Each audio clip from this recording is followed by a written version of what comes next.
92வது தென்னிந்திய இசை விழா the Indian fine arts society சார்பில் சென்னை எத்திராஜ் கல்யாண நிலையத்தில் அண்மையில் நடைபெற்றது.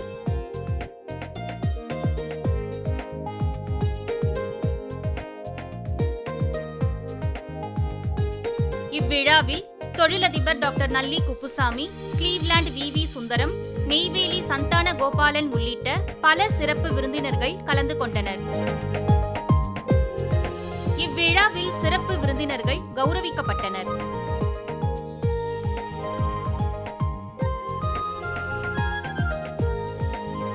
தொழிலதிபரும் இசை புரவலருமான டாக்டர் நல்லி குப்புசாமி இவ்விழாவில் சிறப்பு விருந்தினராக கலந்து கொண்டு பேசினார். இந்தியன் ஃபைன் ஆர்ட்ஸ் சொசைட்டியின் 92வது தென்னிந்திய இசை விழாவில் கலந்து கொள்வதில் மிகவும் மகிழ்ச்சி அடைகின்றேன். மார்கழி மாதம் என்றாலே பக்திக்குரிய சிறந்த மாதம் என்று பகவான் கண்ணனே நமக்கு வழிகாட்டியிருக்கின்றார். சென்னை நகரில் பாரம்பரியமிக்க சபாக்களில் ஒன்றான இந்தியன் ஃபைன் ஆர்ட்ஸ் சொசைட்டியில் தங்களது டிசம்பர் மாத இசை நாட்டிய விழாவினை மிக முன்னதாகவே ஜூன் மாதத்திலே ஏற்பாடுகள் செய்து அனைவருக்கும் தெரிவித்து வருகின்றனர். செக்ரட்டரி சார் எல்லாருக்கும் அப்போ லெட்டர் எழுதுவார். அதாவது ஈவன் அவார்டிஸ் கூட அப்படி தான் இருக்கும்னு நினைக்கிறேன். ஜூன் மாதத்தில் ஆல்மோஸ்ட் எல்லாத்தையும் முடிச்சுடுவார். வேறு யாரும் அவ்வளோ சீக்கிரம் சொல்கிறதில்ல. நானே 5-6 சபாவில் இருக்கேன். ஒரு 1.5 மாதம் முன்னாடி அதை பற்றி டிசைட் பண்ணி சொல்லுவோம். அதனால் அந்த ஒரு விதத்தில் ரொம்ப பாராட்டத்தக்க ஒரு அமைப்புன்னு சொல்லணும். மிகச்சிறந்த நிர்வாகிகள் இருக்கக்கூடிய நான் இன்றைக்கி இவர் சாரோட சந்தான கோபாலன் சாரோட பேசிட்டு இருந்தேன். ஃபோட்டோ எடுக்கும்போது அவர் சொன்னார், நான் முதல் கச்சேரி 17 வயசில் எனக்கு அரங்கேற்றம் கச்சேரி இந்தியன் ஃபைன் ஆர்ட்ஸ் தான் சொன்னார். அங்கேயே அவார்டு கிடைக்கிறது எனக்கு பெருமையாக இருக்குது. இந்த சபா ஹோன் கம்பெனி எம்பெருமனார் செட்டியார் அவர்களால் மிகச்சிறப்பாக நடத்தப்பட்டு வந்தது. அதன் பிறகு சேத்துவர்கள் தற்சமயம் உயர் திரு கே.வி. ராமச்சந்திரன், திரு கே. வெங்கட்ரங்கம், திரு ஆர். ராதாகிருஷ்ணன் போன்ற நிர்வாகிகளை மிகச்சிறப்பாக நடத்தப்பட்டு வருகிறது.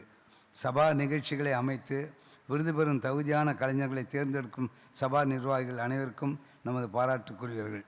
இன்னொன்று, இந்த சபாவில் ஒரு விசேஷம், எல்லோரும் ஒரு ஃபோட்டோ எடுக்கிறது வேறு எங்கேயும் கிடையாது. நான் பல சபாக்களுக்கு தொடர்ந்து போய் வர்றதுனால அது நிகழ்ச்சிக்கு முன்னாடி ஃபோட்டோ எடுத்து அதுக்கப்புறம் தான் நிகழ்ச்சி ஆரம்பம் வச்சுருக்கு. ஸோ கிட்டத்தட்ட 92 வருஷம் ஆல்பம் அவங்ககிட்ட இருக்கும்னு நினைக்கிறேன். நான் அந்த காலகட்டத்தில் யாருக்கு அவார்டு கிடச்சிது அவங்களாம். இது ரொம்ப ஒரு பாராட்டப்பட வேண்டிய ஒரு விஷயம். இதெல்லாம் பின்னாடி நம்ம பார்க்கும் ஒரு 50 வருஷம் கழிச்சு பார்க்கும்போது சந்தோஷமாக இருக்கும். அந்த ஒரு நிகழ்ச்சி அவங்கள மனமாற பாராட்டுறேன். அதேமாதிரி மயிலாப்பூர் ஃபைன் ஆர்ட்ஸில் கொடியேற்றுறது உண்டு. இன்றைக்கி நிகழ்ச்சி ஆரம்பம்னா யார் சீஃப் கெஸ்ட்டு அவங்க கொடியேற்றுவாங்க. முதல்ல ஆதியிலேருந்து வச்சுருந்துருக்காங்க அந்த பழக்கம். சிலதெல்லாம் நல்ல பழக்கம் ஆரம்பித்து அப்படியே தொடர்ந்து வந்துட்டுருக்கு. அதனால் இங்கே இருக்க இந்த அமைப்பு ஒரு ஃபோட்டோ எடுக்கணும்னு வச்சுக்கின்னு நான் மனமாற பாராட்டுறேன். ஏன்னா எனக்கு பழைய ரெக்கார்ட்ஸ்லாம் ரொம்ப இஷ்டம். அதனால் இவங்ககிட்ட தான் அது கிடைக்கும்னு நான் நினைக்கிறேன். பழைய யார் அந்த காலத்தில் விருது வாங்கினாங்கிறது. ஸோ அந்த அமைப்பை சேர்ந்தவங்களுக்கு, ஸ்தாபித்தவங்களுக்கு உங்கள் எல்லா சார்பிலும் என்னுடைய வணக்கத்தையும் நன்றியும் தெரியப்படுத்திக்கிறேன்.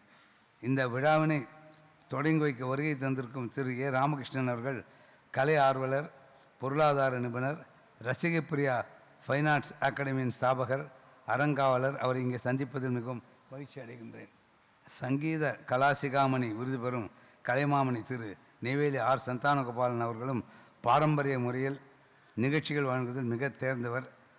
அவர் எப்போ அவருடைய வீட்டுக்கு போனோம்னா ஏதோ அந்த காலத்தில் ஒரு குருகுலத்துக்கு போயிட்ட மாதிரி இருக்கும். எல்லாம் 8 வயசு 9 வயசு 10 வயசு குழந்தைங்கள்லாம் அந்த பஞ்சக்கச்சம் கட்டிண்டு இப்படி அப்படின்னு திரிஞ்சுட்டு இருக்கோம். எல்லாம் சிஷ்ய பிள்ளைங்க. ரொம்ப அதாவது இப்படி தான் இருந்திருக்குமோ அந்த காலத்து குருகுலாம் நினச்சிக்கிறதுன்னு சில பேருக்கு தான் நிறைய சிஷ்யர்கள் உருவாக்கக்கூடிய அமைப்பு நேருது. இந்த பி.எஸ். நாராயணன் சொன்னால் அதே மாதிரி செம்மங்கடி மாமா, சில பேர் எம்எஸ் அம்மாவுக்கு சிஷ்டிகள்னு சொல்கிறதுக்கு யாரும் இல்லை, அவள் ஃபேமிலி சேர்ந்ததை தவிர.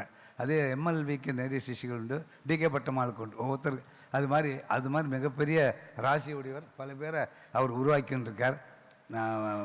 அவர் இன்றைக்கி ரொம்ப ரொம்ப பெருமை, 2 மடங்கு பெருமைன்னு சொல்லணும். ஏன்னா எந்த சபாவில் தன்னுடைய முதல் கச்சேரி நடந்தோ அதே சபா இன்றைக்கி அவர் அவார்டு கொடுக்குறதுன்னு அவருக்கு மட்டற்ற மகிழ்ச்சி.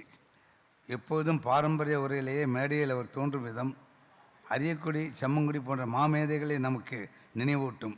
அத்தகைய மேதைகளின் இசைக்கு ஈடான இசைப்பணி செய்து வரும் திரு சந்தானகோபாலன் அவர்களை பாராட்டுகின்றேன். பல இளம் கலைஞர்களை பயிற்சி அளித்து வரும் இவரும் நமது கலையை அடுத்த தலைமுறைக்கு கொண்டு சேர்ப்பில் மிகச்சிறந்த பங்காற்றி வருகிறார். பரதக்கலை நமது பாரத தேசத்தின் தனிப்பெரும் அடையாளம். பரதக்கலைக்கு பெரும் புகழ் சேர்த்த டாக்டர் பத்மா சுப்பிரமணியம் அவர்களின் சிஷ்யை டாக்டர் ஜெயஸ்ரீ ராஜகோபாலன் அவர்கள் செல்லமெரிஸ்கல் கலைப்பிரிவில் மாநில அளவில் பரிசு பெற்ற மாணவி. ஆச்சாரிய அபிநயா என்ற தலைப்பில் ஆராய்ச்சி கட்டுரை சமர்ப்பித்து கௌரவ டாக்டர் பட்டம் பெற்றவர்.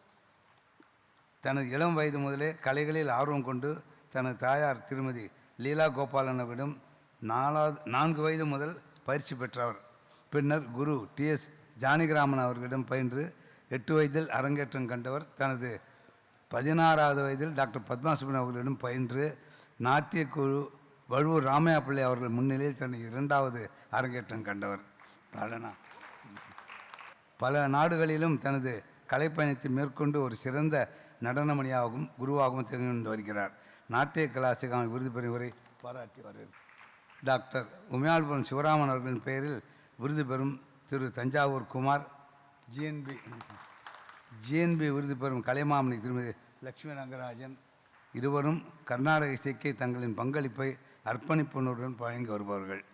கலைமாமணி SB காந்தன் அவர்கள் கிரேசி கிரியேஷன்ஸ் குழுவின் நாடகங்களை எழுதி இயக்கி வருபவர். பல சிறந்த தொலைக்காட்சி தொடர்களை எழுதி இயக்கி கலைப்பணி ஆற்றி வருபவர். நாடக கலா சிகாமணி விருது பெறும் திரு SB காந்தன் அவர்களை வாழ்த்துகின்றேன். அது இல்லாமல் இன்னொரு விஷயம் ரொம்ப பேருக்கு தெரிஞ்சுக்கிறதுக்கு வாய்ப்பில்லை. மகாபரிவார் இருந்தார் இல்லையா, அவர் கூட பிறந்த சகோதரர் சிவன் சார்னு இருந்தார். சில பேருக்கு தெரிஞ்சிருக்கலாம். அவர் அதாவது அது பெரிய கதை, அது ரொம்ப டைம் ஆகும்.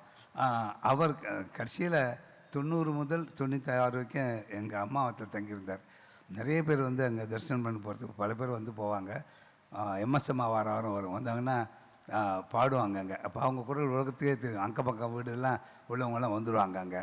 அந்த மாதிரி நிறைய சிஷ்யர்கள் உண்டு. அவர் மறைஞ்ச பிறகு ஒரு டாக்குமெண்ட்ரி அவருக்காக பண்ணது, அது காந்தன் தான் பண்ணார்.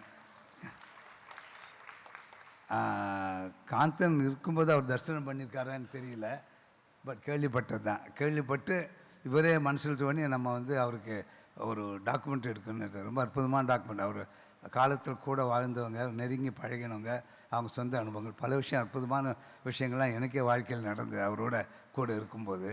அப்படி ஏற்பாடு பண்ணி இப்போ கூட அதை பற்றி அவர் பேசிகிட்டு இருந்தார் நிறைய விஷயங்கள்.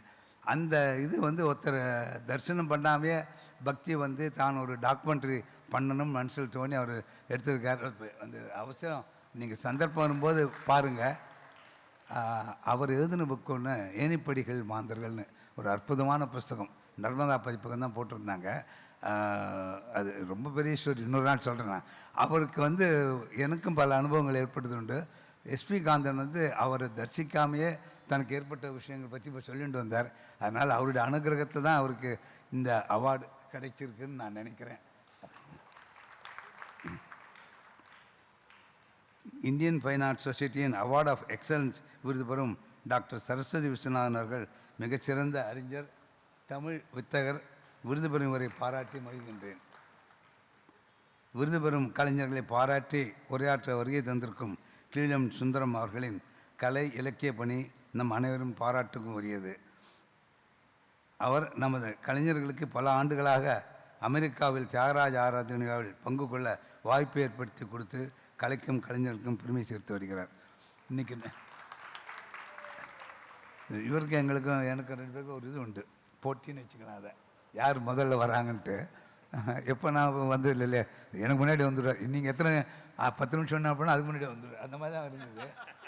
இன்றைக்கி நான் நினச்சேன், இந்த அடைமழையில் அவரால் வரவே முடியாது, அங்கேருந்து வரணும், அடையாறுலேருந்து வரணும். அங்கே உட்காந்துருந்தார். சார் உங்கள்ட்ட நான் எதிர்பார்க்கவே இல்லை, இன்றைக்கி நான் தான் முதல்ல வருவேன்னு நான் நினச்சிட்டு இருந்தேன். இல்லை, நான் பார்த்தேன் டிரைவர் வேறு வரல.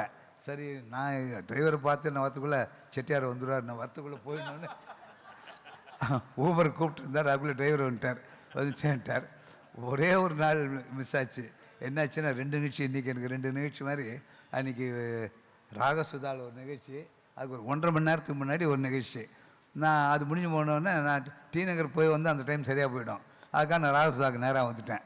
அப்புறம் வந்தார். சார் முதல்ல லைஃப்பில் ஒரு தடவை நீங்கள் முன்னாடி வந்துருக்கு சார் இன்றைக்கி அப்படின்னாரு என்கிட்ட. நிறைய அதாவது தியாகையர் உற்சவம் வந்து உண்மையிலேயே நான் சொல்கிறது உண்டு. இவர் இந்த உற்சவம் நடத்துகிற அந்த 5 நாளோ 7 நாளோ தியாகையர் உண்மையிலே அமெரிக்காவில் தான் இருப்பார். அவ்வளோ கிராண்டாக செய்கிறார். நான் Society was formed on January 14th, 1932 by B.V. Gopalakrishna Rao and violin maestro Sri T. Chaudhaya with the motto to preserve the fine arts traditions, which has been successfully carried on and completed for 91 years of sincere and dedicated service to the cause of the fine arts and promotion of cultural activities of music, dance, and allied programs. This annual celebration of music and culture has been a beacon for the artistic excellence, bringing together maestros, enthusiasts, and connoisseurs alike, and this year is no exception. Indian fine arts has been in the forefront of weaving culture, music, and arts together. It's been an endeavor to immerse the rich tapestry of our heritage as we bring to life the timeless tradition of music, dance, and breathtaking arts. We are truly honored to have with us our chief guest, the distinguished Sri Ramakrishna, founder trustee Rasikapriya Fine Arts Academy, a multifaceted professional in various fields including finance, wealth advisory, leadership, coaching, and sports. A current generation icon, if I can say, who has made huge strides and commitment to the promotion and preservation of our rich musical heritage. Your presence adds a touch of grandeur to the event, Ramki. We have the honor of welcoming Dr. Nalli Kuppusamy Chetty, a successful textile industrialist and a philanthropist.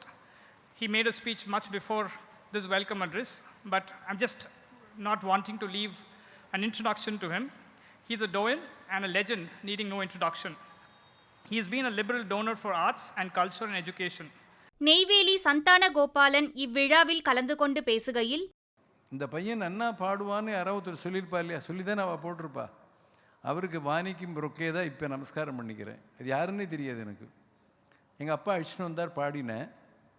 அப்போ முதல்ல எம்பெருமானார் செட்டியை பார்த்தேன். அவரை பார்த்த உடனே ஒவ்வொருத்தருக்கும் ஒரு feeling வருது இல்லையா, ஹியர் இஸ் மை பேட்ரன் அப்படின்னு ஒரு ஃபீலிங் வந்தது. கடைசி வரைக்கும் அந்த அன்பு, அந்த பாந்தவியம் அது மறக்கவே முடியாது. எவ்வளோ கச்சேரி பண்ணியிருக்கோம், எவ்வளோ கச்சேரிகள் கேட்டிருக்கோம், எவ்வளோ எங்கள் குருநாதருக்கு தம்புரா போட்டிருக்கேன். அதே மாதிரி லெக் டம் பண்ணியிருக்கோம்.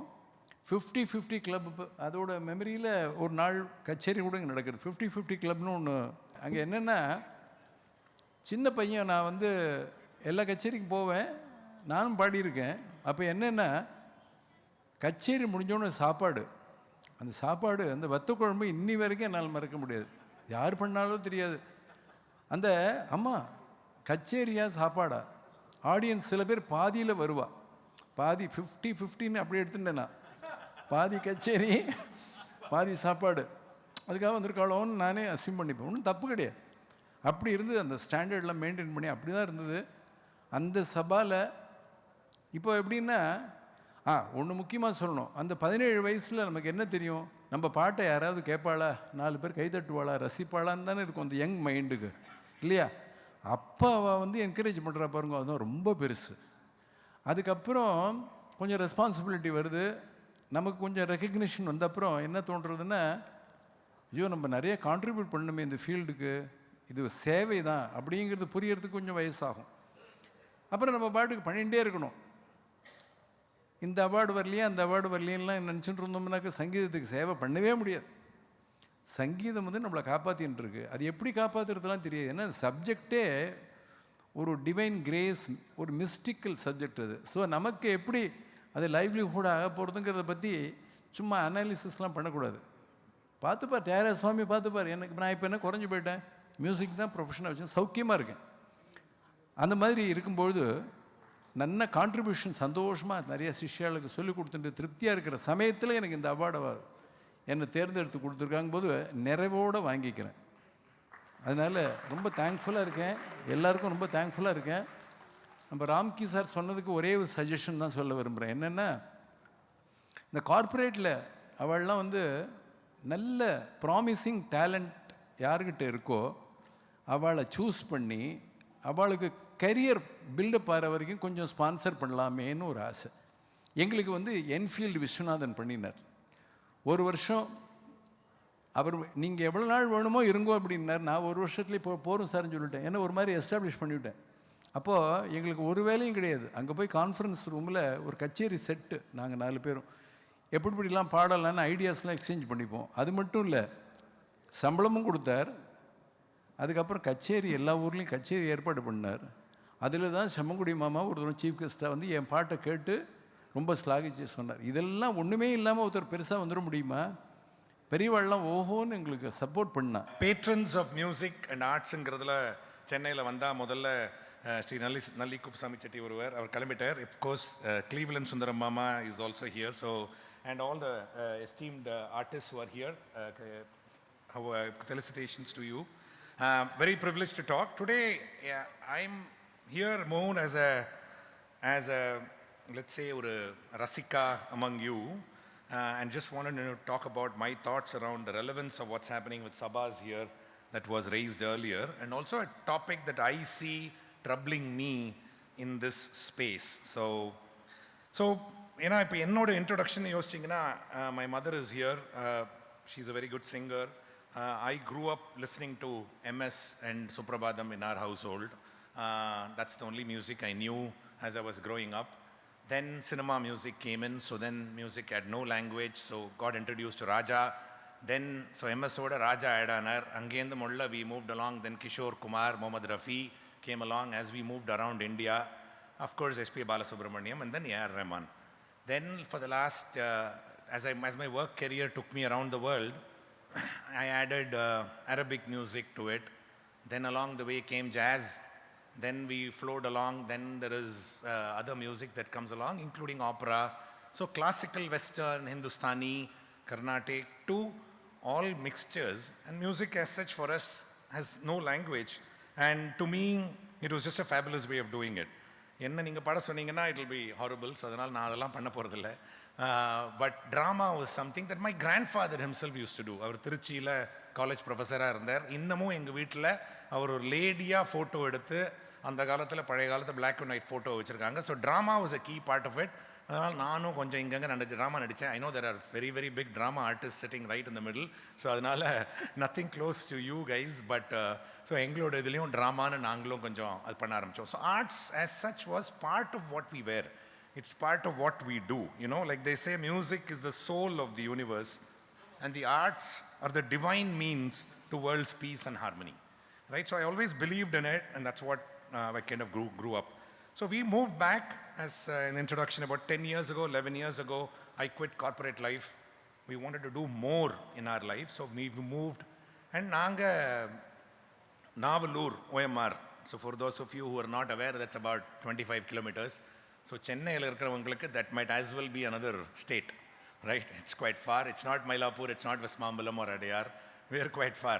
So நாங்கள் அங்கே about 5 of us got together and we said, you know, நம்ம எல்லாத்துக்குமே மயிலாப்பூர் ஃபைன் ஆர்ட்ஸோ இல்லை இந்தியன் ஃபைன் ஆர்ட்ஸோ இல்லை மியூசிக் அகாடமியோ வர வேண்டியிருக்கு, நம்ம ஏதாவது ஒன்று பண்ணலாமே. So that's where we started a sabha. So Rasika Priya fine ஆர்ட்ஸ்னு ஆரம்பித்தோம். எங்களுக்கு எப்படி நடத்தணும்னு தெரியாது. We all were keen interest like I just explain. But அதுக்கு மேலே எங்களுக்கு ரொம்ப தெரியாது. So first question that came to our mind is, are சபாஸ் இம்பார்ட்டண்ட்? சபாங்கிறது தேவையா? சென்னைங்கிற இடத்துல வச்சுருக்கோம், சண்முகானந்த சபான்னு சொல்கிறோம். இப்போ அவர் கிளீவ்லண்டில் பண்ணுறாரு, அதே மாதிரி கொஞ்சம் கொஞ்சம் இடத்துல போய் பண்ணுறாலே சபாங்கிறதே தேவையா? So that said as thinking.